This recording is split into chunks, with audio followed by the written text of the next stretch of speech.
Look around you.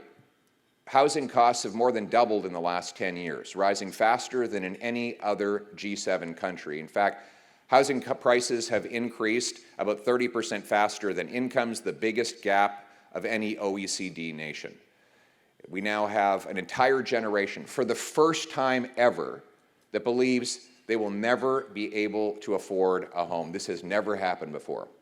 Food bank use has more than doubled in the last 10 years.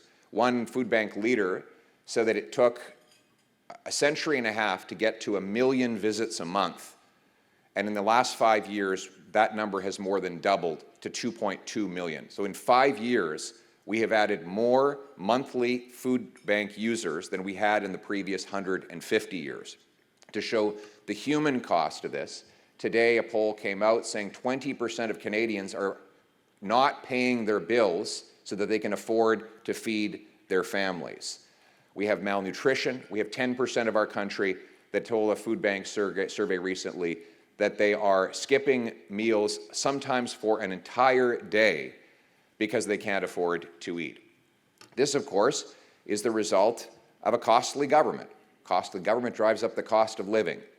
Now, in the last election, Mark Carney promised that he was going to be different. The Liberal Party was, see, the lights are going out because the energy prices are so high. It's that industrial carbon tax again. But Mr. Carney was going to be the tight-fisted banker. He was going to be nothing like Justin Trudeau. He made so many promises. And yet, what have been the results of all these promises? First, he promised that he would negotiate a win with the Americans. By July 21st, he would have a deal. Still no win, still no deal, still no elbows, still no jobs. Here we are after he promised that he would, quote-unquote, invest more. This week's budget showed that investment has collapsed in all 3 fiscal quarters for which he has been Prime Minister. He said he'd double home building.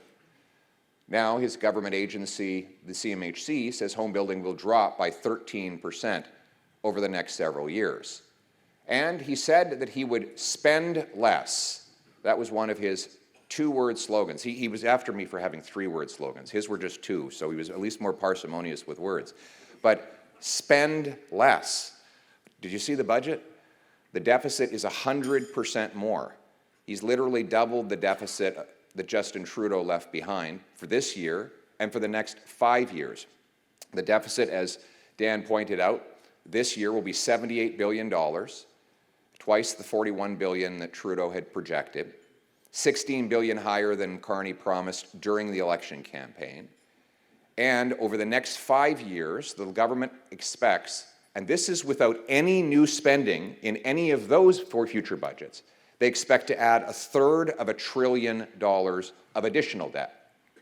This will be the most costly 5 years, if it is allowed to happen, in any of Canada's history. And make no mistake, this is not due to the falling revenue from the trade war. It is due to increased government spending.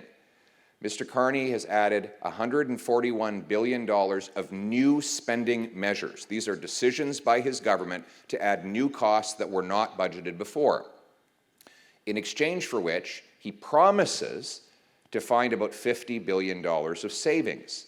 So even if he keeps his promise to find the savings and to contain the spending at the aforementioned levels, that will mean a net increase in costs of $90 billion, which works out to about $5,400 for every family in Canada.